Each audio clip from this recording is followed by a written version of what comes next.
If you really want to get lean this year, know this: 80% of people who try end up failing. But there's a way to beat the odds, and it starts with understanding how your body really destroys fat. There are 3 simple science-backed steps that have helped me and many others beat the odds and achieve a leaner body. Before we get into the first step, which is about your diet, let's establish a realistic timeline for you. Take a look at the photos provided and identify the one that closely matches your current body. To reach around 12% body fat with well-defined abs, this is approximately how long it will take. If your goal is to be around 15% body fat, here is the expected time frame.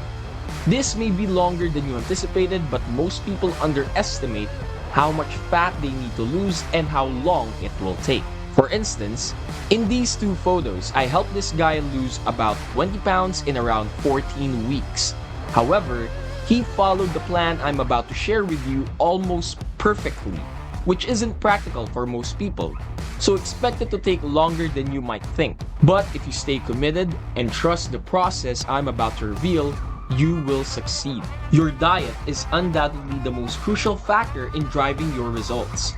It works by forcing your body to use stored fat for energy, which can only happen by creating a calorie deficit, meaning you consume fewer calories than your body needs daily. However, hitting this target requires more than just knowing the numbers. You need to start by fixing your food environment. Personally, I wouldn't be able to resist cookies at home every day without eventually eating them. Set yourself up for success by getting rid of your trigger foods and making high-calorie snacks and treats harder to reach. This strategy also applies to healthy snacks like nuts and granola. Anything you can easily oversit should be out of sight or hard to access. Additionally, be mindful of what you are doing while you eat. Research has shown that one of the strongest predictors of being overweight is eating meals in front of the TV. So when you eat, try to shut everything down and be present in the moment. Once you've tackled your food environment, the next step is deciding what to include in your diet. Let's begin with one of the most effective food for fat loss: protein. Ensuring you get enough protein helps preserve your muscle mass during a diet, which means your body burns more fat instead of muscle. Research indicates that increasing your protein intake to about 0.8 grams per pound of body weight each day yields the best results. For example, if you weigh 180 pounds, aim for 140 grams of protein daily. Here's what 30 grams of protein looks like from high-quality sources. Include one of these sources with each meal to meet your daily goal.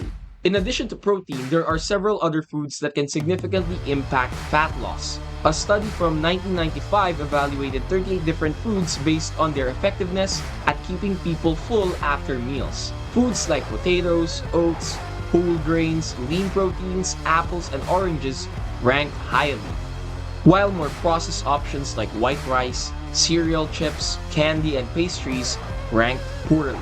My suggestion is to just focus on these nutrient-dense filling foods 80% of the time. Fill up on vegetables as well, since they're low in calories but high in volume. For the remaining 20% of the time, allow yourself some treats and more processed foods. This balance helps prevent an overly restrictive mindset. But don't overdo it. You might have always been an emotional eater. When life gets tough, you find solace in the comforting embrace of food. After a particularly stressful day at work, you find yourself mindlessly munching on cookies and chips, only to be filled with regret the next morning. You know you need to change, but the cycle feels impossible to break. For a practical example of a day's worth of meals, you might have protein pancakes for breakfast, salmon with potatoes for lunch, chicken and vegetables for dinner, and Greek yogurt with fruit for dessert. This would total around 2,100 calories for the day. Incorporating what we've discussed should help you stay in a calorie deficit, but many people still consume too many calories despite eating healthily.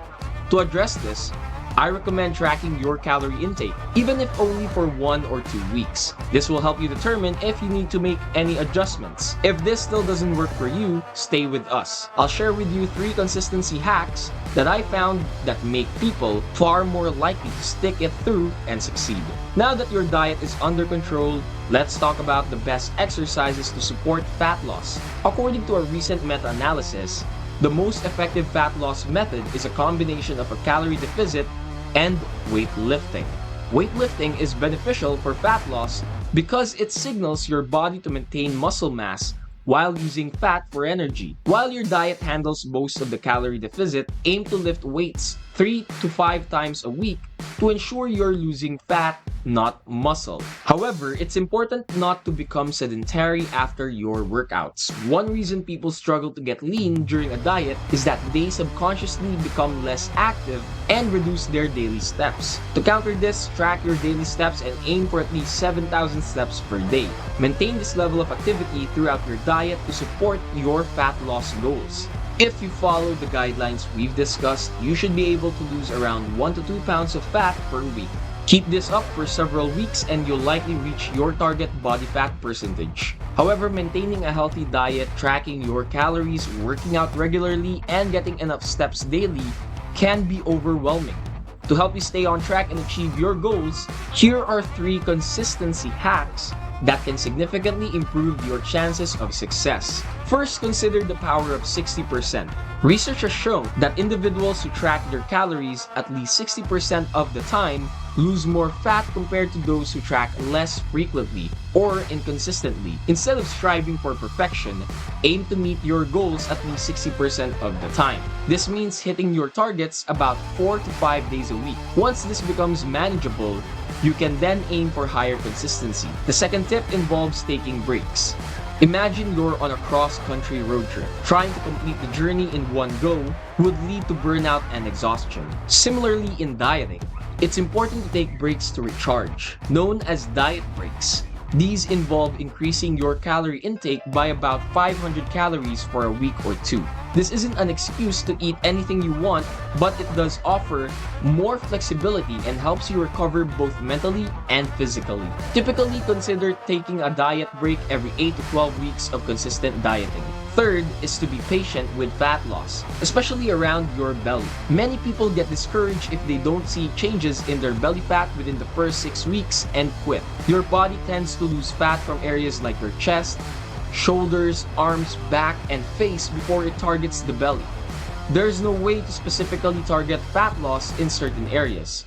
So the key is persistence. Keep in mind that you probably have more fat to lose than you realize until you reach a point where you start to see noticeable changes in your belly fat. Take pride in the progress you've made in other areas like your face, arms, chest, and shoulders. Remember, don't give up just as things are starting to get promising. I highly recommend you give this video a watch next for a daily walk-in routine to help with your fat loss.